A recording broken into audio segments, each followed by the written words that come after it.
Price lord. ನಮಗೆ ಕರ್ತನ ರಕ್ಷಕನೂ ಆಗಿರುವಂತಹ ಯೇಸು ಕ್ರಿಸ್ತರ ಅತಿ ಪರಿಶುದ್ಧವಾದ ನಾಮದಲ್ಲಿ ನಾನು ನಿಮ್ಮನ್ನು ಹೊಂದಿಸ್ತಾ ಮತ್ತೊಂದು ಸಂದೇಶ ಜೊತೆ ನಾನು ಮುಂದೆ ಬಂದೇನೆ. ದೇವರ ಹಸ್ತವು ತಾನೇ ಕಳೆದ ದಿನವೆಲ್ಲ ನಿಮ್ಮನ್ನು ನನ್ನನ್ನು ಆತ್ಮಿಕವಾಗಿ ವಾಕ್ಯಗಳ ಮೂಲಕವಾಗಿ ಬಲಪಡಿಸಿ ಚೈತನ್ಯಗೊಳಿಸಿ ಜೊತೆಗಾರರಾಗಿದ್ದು ನಡೆಸ್ತಿದ್ದಾರೆ.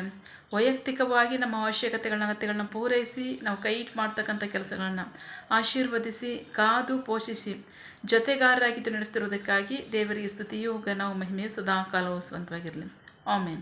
ಈ ದಿನದ ಸಂದೇಶದ ವಾಕ್ಯ ಭಾಗ 1 ಪೇತ್ರನು 3ನೇ ಅಧ್ಯಾಯ 1ನೇ ವಾಕ್ಯದಿಂದ 7ನೇ ವಾಕ್ಯದವರೆಗೆ. 1 ಪೀಟರ್ ಚಾಪ್ಟರ್ 3 ವರ್ಡ್ಸ್ 1 to 7. ಅದೇ ರೀತಿಯಾಗಿ ಸ್ತ್ರೀಯರೇ, ನಿಮ್ಮ ಗಂಡಂದರಿಗೆ ಅಧೀನರಾಗಿರಿ. ಗಂಡಂದರಲ್ಲಿ ಯಾರಾದರೂ ವಾಕ್ಯಕ್ಕೆ ಅವಿಧೇಯರಾಗಿದ್ದರೂ ಹೆಂಡತಿಯರ ನಡತೆಯಿಂದ ವಾಕ್ಯವಿಲ್ಲದೆ ಅವರನ್ನು ಗೆಲ್ಲುವಂತೆ ನಿಮ್ಮ ನಿರ್ಮಲವಾದ ಮತ್ತು ಭಯಭರಿತವಾದ ನಡತೆಯನ್ನು ಅವರು ನೋಡಲಿ. ಜಡೆ ಎಣೆದುಕೊಳ್ಳುವುದು, ಚಿನ್ನದ ಒಡವೆಗಳನ್ನು ಇಟ್ಟುಕೊಳ್ಳುವುದು, ಇಲ್ಲವೇ ನಯವಾದ ಉಡುಗೆಗಳನ್ನು ಧರಿಸಿಕೊಳ್ಳುವುದು, ಈ ಹೊರಗಣ ಅಲಂಕಾರವೇ ಬೇಡ. ಆದರೆ ಸಾತ್ವಿಕವಾದ ಶಾಂತ ಮನಸ್ಸು ಎಂಬ ಹೃದಯದ ಅಂತರ್ಯದ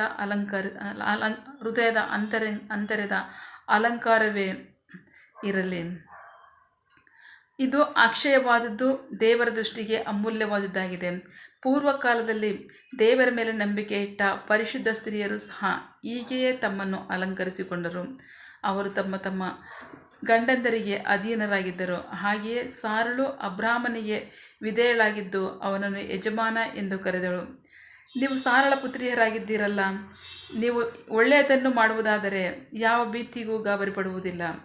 ಅದೇ ರೀತಿಯಾಗಿ ಪುರುಷರೇ, ಸ್ತ್ರೀಯರು ಬಲಹೀನರಾಗಿದ್ದಾರೆಂಬುದನ್ನು ತಿಳಿದು ನಿಮ್ಮ ಹೆಂಡತಿಯರ ಸಂಗಡ ವಿವೇಕದಿಂದ ಇರಿ. ಅವರು ಜೀವದ ಕೃಪೆಯಲ್ಲಿ ನಿಮ್ಮೊಂದಿಗೆ ಬಾಧ್ಯರಾಗಿದ್ದಾರೆಂದು ತಿಳಿದು ಅವರಿಗೆ ಮಾನವನ್ನು ಸಲ್ಲಿಸಿರಿ. ಹೀಗೆ ನಡೆದರೆ ನಿಮ್ಮ ಪ್ರಾರ್ಥನೆಗಳಿಗೆ ಅಡ್ಡಿ ಇರುವುದಿಲ್ಲ. ದೇವರಿಗೆ ಸ್ತೋತ್ರ. ಬಹಳ ಪ್ರಮುಖವಾಗಿ ಎಷ್ಟೋ ಕುಟುಂಬಗಳಲ್ಲಿ ಪ್ರಾರ್ಥನೆಗಳು ಮಾಡ್ತಾನೆ ಇದ್ದರೂ ಸಹ ಪ್ರಾರ್ಥನೆಗೆ ಉತ್ತರ ಬರ್ತಾ ಇರಲ್ಲ. ಪ್ರಾರ್ಥನೆಗಳಿಗೆ ಯಾಕೆ ಉತ್ತರ ಬರ್ತದೆ ಅಂದರೆ ಪ್ರಾರ್ಥನೆಗಳಿಗೆ ಕೇಳಲ್ಪಡ್ತಾ ಇರಲ್ಲ. ಪ್ರಾರ್ಥನೆಗಳು ಯಾಕೆ ಕೇಳಲ್ಪಡಲ್ಲ ಅಂತಂದರೆ ವಾಕ್ಯವನ್ನು ನಿರ್ಲಕ್ಷ್ಯ ಮಾಡ್ತಕ್ಕಂಥದ್ದು, ವಾಕ್ಯಕ್ಕೆ ವಿರುದ್ಧವಾಗಿ ಜೀವಿಸ್ತಕ್ಕಂಥದ್ದು. ಸೊ ಹೀಗಾಗಿ ಪ್ರಾರ್ಥನೆಗಳು ದೇವರ ಸಮ್ಮುಖಕ್ಕೆ ತಲುಪೋದಕ್ಕೆ ಮುಂಚೆನೇ ಅದಕ್ಕೆ ಅಡ್ಡಿ ಉಂಟಾಗುತ್ತೆ. ಯಾಕೆಂದರೆ ಯೇಸು ಕ್ರಿಸ್ತರು ಹೇಳ್ತಾ ಇದ್ದಾರೆ, ಯೋಹಾನ ಸುವಾರ್ತೆ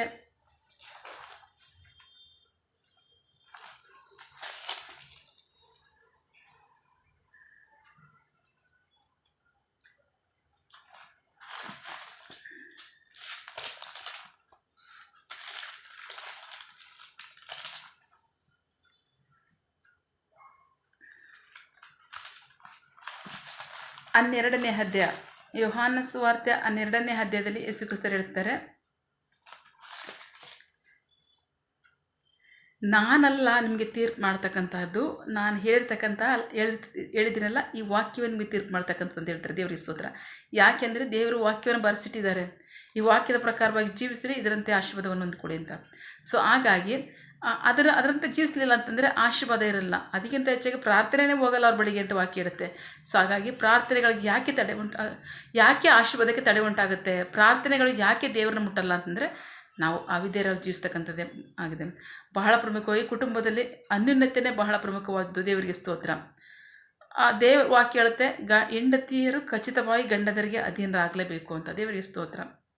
ಇದು ಆಜ್ಞೆಯಾಗಿದೆ, ಸಲಹೆ ಅಲ್ಲ. ಸೊ ಇದನ್ನು ಅನುಸರಿಸಿ ನಡೀಲೇಬೇಕು. ಅನುಸರಿಸಿ ನಡೆಯುವಾಗಲೇ ದೇವ್ರಿಗೆ ಇಷ್ಟವಾಗತಕ್ಕಂಥ. ಯಾಕೆಂದರೆ ಪುರುಷನೇ ಸ್ತ್ರೀಗೆ ತಲೆ ಆಗಿದ್ದಾನೆ ಅಂತ ವಾಕ್ಯ ಹೇಳುತ್ತೆ. ಪುರುಷನಿಂದಲೇ ಸ್ತ್ರೀ ಉಂಟಾಗಿರ್ತಕ್ಕಂಥದ್ದು ವಾಕ್ಯ ಹೇಳುತ್ತಲ್ಲ. ಖಚಿತವಾಗಿ ಆದಿಕಾಂಡ 1, 2, 3ನೇ ಅಧ್ಯಾಯ ಅದನ್ನೇ ತಾನೇ ಹೇಳ್ತಕ್ಕಂಥದ್ದು. ಸೊ ಹಾಗಾಗಿ ಪುರುಷನಿಗೆ ಸ್ತ್ರೀ ಅಧೀನಲಾಗಬೇಕು ಅನ್ನೋದು ಆಜ್ಞೆ ಆಗಿದೆ. ಸೊ ಅದು ಮೊದಲನೇದಾಗಿದೆ. ಸೊ ಅಷ್ಟು ಮಾತ್ರ ಅಲ್ಲ, ಎಷ್ಟೋ ಸರಿ ಗಂಡಂದರು ಮಾರ್ಗ ತಪ್ಪಿ ಹೋಗ್ತಾ ಇರ್ಬೋದು, ವಾಕ್ಯಕ್ಕೆ ವಿರುದ್ಧವಾಗಿ ಜೀವಿಸ್ತಿರ್ಬೋದು. ಆದರೆ ನಿಮ್ಮ ಜೀವಿತದಿಂದಲೇ ಅವ್ರದನ್ನು ಕಲಿಬೇಕು. ಆ ಥರ ನೀವು ನಂಬಿಗಸ್ತರಾಗಿ ವಾಕ್ಯಕ್ಕೆ ವಿಧರಾಗಿ ನಡ್ಕೋಬೇಕು ಅಂತ ವಾಕ್ಯ ಹೇಳುತ್ತೆ. ದೇವರಿಗೆ ಸ್ತೋತ್ರ. ಅಷ್ಟು ಮಾತ್ರ ಅಲ್ಲ, ಹೊರಗಣ ಸೌಂದರ್ಯಕ್ಕಿಂತ ಹೆಚ್ಚಾಗಿ ಅಂತರ್ಯದ ಸೌಂದರ್ಯವನ್ನು, ಹೃದಯದ ಸೌಂದರ್ಯವನ್ನು ನೀವು ಹೆಚ್ಚಾಗಿ ಬಯಸ್ತೀರಿ. ಅದು ಯಾವಾಗ ಬರುತ್ತೆ ಅಂದರೆ ವಾಕ್ಯದ ಪ್ರಕಾರವಾಗಿ ಜೀವಿಸೋಗ್ಲದು ಬರುತ್ತೆ.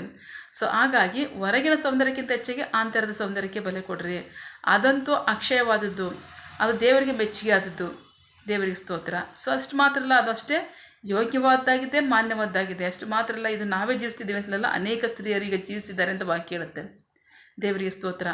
ಅಷ್ಟು ಮಾತ್ರ ಅಲ್ಲ, ಜ್ಞಾನೋಕ್ತಿಗಳ ಪುಸ್ತಕದಲ್ಲೂ ಸಹ ಅದನ್ನೇ ಹೇಳ್ತಕ್ಕಂಥದ್ದು ನಮಗೆ. ಗುಣವತಿಯಾದಂಥ ಸ್ತ್ರೀ, ಆಕೆಯ ಲಕ್ಷಣ, ಗುಣವತಿಯ ಸ್ತ್ರೀಯ ಲಕ್ಷಣ ಏನು ಅಂತ ನೋಡೋದಾದರೆ ಜ್ಞಾನೋಕ್ತಿ ಪುಸ್ತಕಗಳಲ್ಲಿ ಅದನ್ನೇ ನಮಗೆ ಬೋಧಿಸ್ತಾ ಇದೆ. ಪ್ರತಿ ಸ್ತ್ರೀಯೂ ಸಹ ಗಂಡಂದರಿಗೆ ಅಧೀನರಾಗಲೇಬೇಕು. ಇದು ಆಜ್ಞೆಯಾಗಿದ್ದ ಸಲಹೆ ಅಲ್ಲ.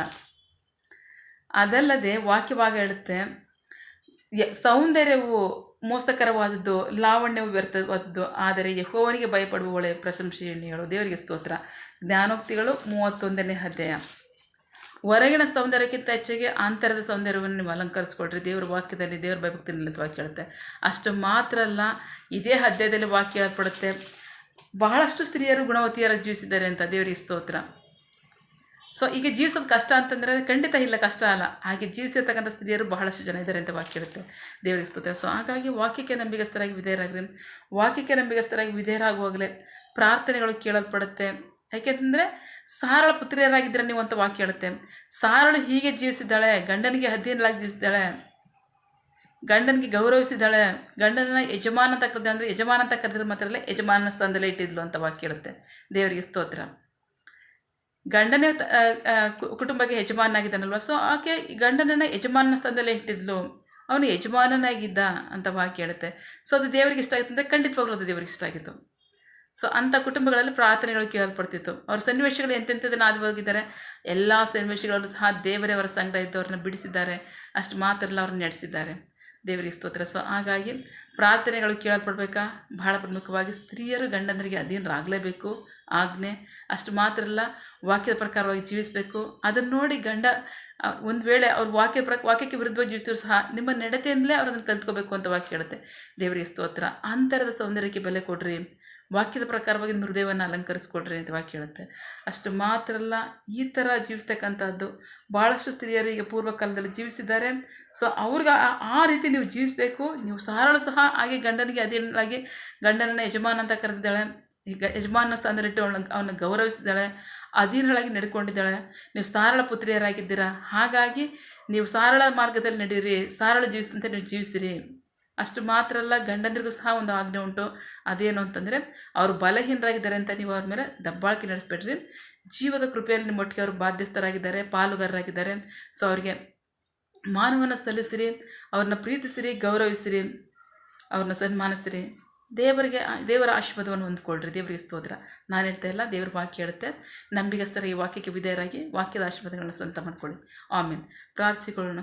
ಸಕಲ ಸೃಷ್ಟಿಕರ್ತನೇ, ಸರ್ವಾಧಿಕಾರಿಯೇ, ಸಾರ್ವಭೌಮನೇ, ಉನ್ನತನೇ, ಮಹೋನ್ನತನೇ, ಮಹಾಪರಿಶುದ್ಧನೇ, ಪ್ರೀತಿ ಸ್ವರೂಪನೇ, ನೀತಿವಂತನೇ, ಅಧಿಪತಿಯೇ, ಸೇನಾಧೀಶ್ವರನೇ, ಇರುವಾತನೇ, ಸರ್ವವ್ಯಾಪಿಯೇ. ಸಪ ಇದನ್ನ ವಾಕ್ಯಗಳ ಮೂಲಕವಾಗಿ ನಮ್ಮ ಸಂಗಡ ಮಾತಾದಂತಹ ನಿಮ್ಮ ಪ್ರೀತಿಗಾಗಿ, ನಂಬಿಗಸ್ತಿಗೆ ನಿಮಗೆ ಸ್ತೋತ್ರ. ಕರ್ತನೆ, ಸ್ವಲ್ಪ ಬಹಳಷ್ಟು ಸ್ತ್ರೀಯರು ಗುಣವತಿಯರಾಗಿ ಜೀವಿಸಿದ್ದಾರೆ ಅಂತ ವಾಕ್ಯದಲ್ಲಿ ಹೇಳ್ತಿದ್ದೀರಾ. ಹೌದು, ನಮಗೆ ಕಷ್ಟ ಅಂತಲ್ಲ, ಹಾಗೆ ಭಾಳಷ್ಟು ಜನ ಜೀವಿಸಿ ತೋರಿಸ್ಕೊಟ್ಟಿದ್ದಾರೆ. ಅವರು ಮಾದರಿ ಜೀವಿತವನ್ನು ಜೀವಿಸಿ ತೋರಿಸ್ಕೊಟ್ಟಿದ್ದಾರೆ. ಸೊ ಹಾಗೆ ಜೀವಿಸೋದು ನಿಮಗೆ ಕಷ್ಟ ಇಲ್ಲ, ನೀವು ಜೀವಿಸಬಹುದು ಅಂತ ತೋರಿಸಿದ್ದಾರೆ. ಸೊ ಹಾಗಾಗಿ ಪ್ರತಿ ಸ್ತ್ರೀಯರು ಸಹ ನಂಬಿಗಸ್ತರಾಗಿ ಗಂಡಂದರಿಗೆ ಅಧೀನರಾಗಿ ವಾಕ್ಯದ ಪ್ರಕಾರವಾಗಿ ಜೀವಿಸಿ, ವಾಕ್ಯದಂತೆ ಅವರ ಹೃದಯವನ್ನು ಅಲಂಕರಿಸಿಕೊಂಡು, ಅಷ್ಟು ಮಾತ್ರ ಅಲ್ಲ, ಕುಟುಂಬವನ್ನು ವಾಕ್ಯದ ಪ್ರಕಾರವಾಗಿ ಕಟ್ಟಿಕೊಂಡು ಆಶೀರ್ವಾದಗಳನ್ನ ಸ್ವಂತ ಮಾಡಿಕೊಳ್ಳಿ. ಅವರ ಪ್ರಾರ್ಥನೆಗಳು ಯಥಾರ್ಥವಾಗಿ ನಿಮ್ಮ ಹತ್ರ ಕೇಳಲ್ಪಡಲಿ. ಆಮೇನ್. ಪ್ರಾರ್ಥನೆಗೆ ಉತ್ತರ ಬರಲಿ. ಆಮೇನ್. ನಿನ್ನ ಜನರನ್ನು ಆಶೀರ್ವದಿಸು, ಅವರ ಅವಶ್ಯಕತೆಗಳನ್ನ ಪೂರೈಸು, ಕೊರತೆಗಳನ್ನ ನೀಗಿಸು. ಆಮೇನ್. ಯಾವ ಕಾರ್ಯದಲ್ಲಿ ನಿರೀಕ್ಷೆ ಒಳಗಾಗಿದ್ದಾರೆ, ಮಕ್ಕಳ ವಿದ್ಯಾಭ್ಯಾಸ, ಆರೋಗ್ಯ, ಅವರ ಜೀವನ ಅವಶ್ಯಕತೆ ಒಳಗತ್ತೆಗಳು, ಯವನಸ್ಥರ ವಿದ್ಯಾಭ್ಯಾಸ, ಆರೋಗ್ಯ, ಅವರ ಜೀವನ ಅವಶ್ಯಕತೆ ಒಳಗತ್ತೆಗಳು, ಕೆಲಸ, ಬಿಸಿನೆಸ್, ಸೇವೆ, ವಿವಾಹ ಕಾರ್ಯ, ವಯಸ್ಸಾದವರ ಜೀವನ ಅವಶ್ಯಕತೆ ಒಳಗತ್ತೆಗಳು, ಆರೋಗ್ಯ, ಸೇವೆ, ಯಾವ ಕಾರ್ಯದಲ್ಲಿ ಅವರು ನಿರೀಕ್ಷೆ ಉಳ್ಳವರಾಗಿದ್ದಾರೆ ಆ ಕಾರ್ಯದಲ್ಲಿ ತಕ್ಕ ಸಮಯದಲ್ಲಿ ನಿಮ್ಮ ಚಿತ್ತಾನುಸಾರಗಳನ್ನು ಹೊಂದ್ಕೊಳ್ಳಿ. ಆಮೇಲೆ ನೀವು ಹಾಗೆ ಮಾಡೋ ಪ್ರೀತಿಗಾಗಿ, ನಂಬಿಗಸ್ತಿಗೆ ನಿಮಗೆ ಸ್ತೋತ್ರ. ನಮ್ಮ ಪ್ರಾರ್ಥನೆ ನೀವು ಕೇಳಿದ್ದೀರಾ, ಅದರಂತೆ ನಡೆಸ್ತಿರೋದಕ್ಕಾಗಿ ಸ್ತೋತ್ರ. ನಮ್ಮ ಪ್ರಾರ್ಥನೆಯನ್ನು ನಮ್ಮ ರಕ್ಷಕನಾದ ಯೇಸು ಕ್ರಿಸ್ತರ ಅತಿ ಪರಿಶುದ್ಧವಾದ ನಾಮದಲ್ಲಿ ಪ್ರಾರ್ಥಿಸಿ ನಿಮ್ಮ ಪಾದಗಳು ಸಲ್ಲಿಸಿ ನಾವು ಬೇಡುವಂತಿದ್ದೇವೆ ನಮ್ಮ ಜೀವಗಳ ತಂದೆ. Amen. God bless you all. ದೇವರು ತಾನೇ ಅದರ ವಾಕ್ಯಗಳ ಮೂಲಕವಾಗಿ ನಮ್ಮ ಸಂಗಡ ಮಾತನಾಡಿದ್ದಾರೆ, ನಮ್ಮನ್ನು ಆಶೀರ್ವದಿಸಿದ್ದಾರೆ. ಆಮೇನ್. All the best.